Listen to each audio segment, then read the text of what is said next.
یہ ایک سوال ایک نوجوان نے کیا ہے یہاں پر کہ مولا علی کے زمانے میں کیا مولا علی نے علی ولی اللہ پڑھایا؟ یہ ایسا بے وقوفی والا سوال ہے جیسے کوئی بندہ پوچھے اللہ نے کبھی لا الہ الا اللہ پڑھا؟ کم از کم سوال کرنے سے پہلے تھوڑا سا انسان اپنے غیرت کے آئینے میں جھانکے. یہ تو وہی غیروں والے سوال ہیں کہ کبھی زین العابدین نے بھی زنجیر ماری جی، کیا کبھی مولا علی کا چہلم انہوں نے بھی کیا، کیا جلوس انہوں نے بھی نکالا، کیا پانچویں امام کے پاس بھی ذوالجناح تھا، کیا ساتویں امام کے گھر سے بھی تعزیہ نکلتا تھا؟ جاہلانہ سوال کرنے سے پہلے کائنات آدم و عالم میں صرف یہ سوچ لینا چاہیے کہ امیر المومنین کے زمانے میں یہی سوال ہم پر غیر آ کے کرتے ہیں کہ اگر تراویحاں کسی نے شروع کرائی تھی تو علی نے ختم کیوں نہیں کرا دی؟ اگر ہمارے بزرگ نے فتح پر قبضہ کر لیا تھا تو علی نے واپس کیوں نہیں دے دیا؟ جو فرما رہے ہیں نہیں فرما. ہم ان بولیوں کو سمجھتے ہیں کہ یہ سوال کہاں سے ہو رہا ہے.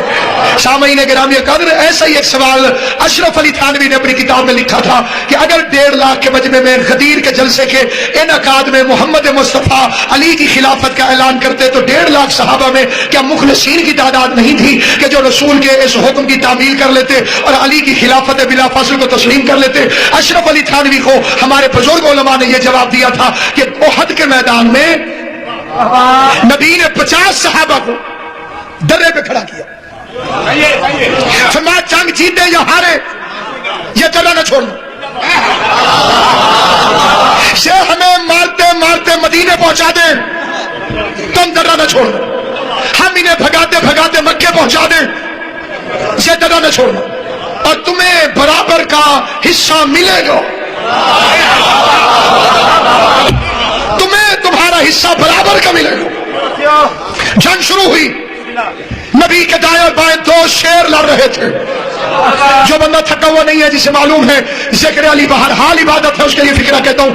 نبی کے دائیں اور بائیں 2 شیر لڑ رہے تھے، ایک حمزہ رسول اللہ کا شیر، ایک علی اللہ کا شیر.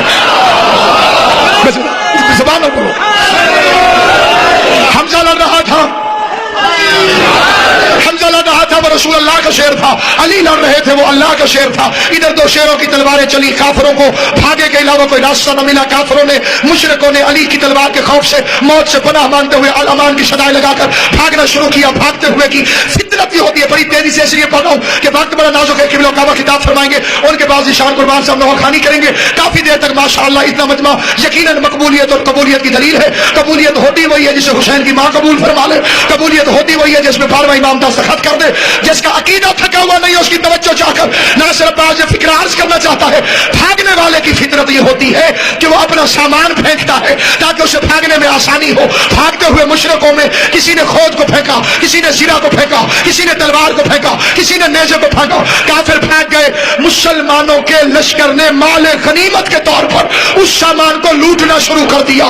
پہاڑ والوں نے سوچا کہ اچھی اچھی چیزیں تو یہ لے گئے، ہمارے حصے میں تو کچھ نہیں آئے گا.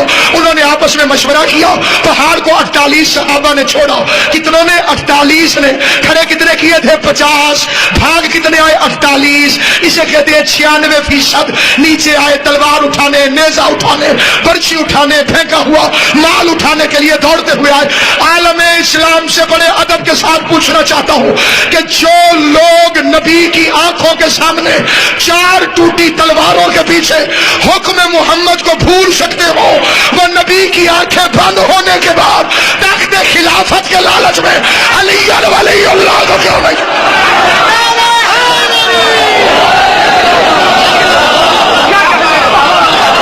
کس طرح سے لالچ بڑی بھیانک چیز ہے.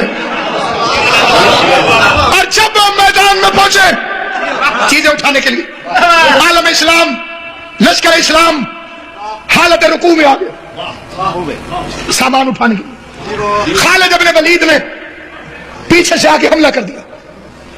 اس کے بعد ادب کا مقام ہے. شریف فوجی محفوظ مقامات پر تشریف لے گئے تاکہ کسی کی دل آزاری نہ ہو اور پیغام بھی مکمل ہو جائے. الطاف حسین حالی نے بڑی خوبصورتی سے اپنی مسدس میں سے نبھایا ہے. فرماتے خود نہیں بھاگے تھے، گھوڑا لے کے بھاگا تھا انہیں. اور مولانا شبلی نعمانی فرماتے ہیں حضرت عمر رضی اللہ تعالی عنہ سب سے آخر میں تشریف لے کر گئے تھے بھاگنے والوں میں، اور سب سے پہلے واپس آ گئے تھے، لہذا ان پہ اعتراض فضول ہے، تو اس کے نبی کے جذبے سے بھرے ہوئے تھے۔ لیکن خدا کی قسم سننے سے نہیں دیکھنے سے بات سمجھ میں آئے گی، سارے چھوڑ کر بھاگ گئے، میدان میں ایک محبوب الہ العالمین رہ گیا، اس کا کل بکل سرمایہ، اس کا عشق کل، اس کا حسن کل، اس کا محبوب 3000 غیظ و غضب میں بھرے ہوئے دشمنوں کے اندر اکیلا محمد۔ اور یہ فکر روایت کی ہوتے تو شیعہ کو کوئی ممبر پہ پڑھنے بھی نہ دیتا۔ قرآن کہتے ہیں یاد کرو اس وقت کو جب میرا نبی تمہیں پکار رہا تھا اور تم پہاڑ پر چڑھ دوڑ جا رہے تھے، اس وقت جب کافروں نے دیکھا محمد مصطفیٰ تنہا تنہا اور اکیلا کھڑا ہوا ہے چاروں طرف سے، انہوں نے حملہ کر دیا۔ حملہ کرنے کے بعد حضور علیہ الصلوۃ والسلام کی طرف پڑھے بے غیرت مشرکوں نے فسق و فجور کے بادلوں میں کائنات کے سب سے سچے نبی کو لیا۔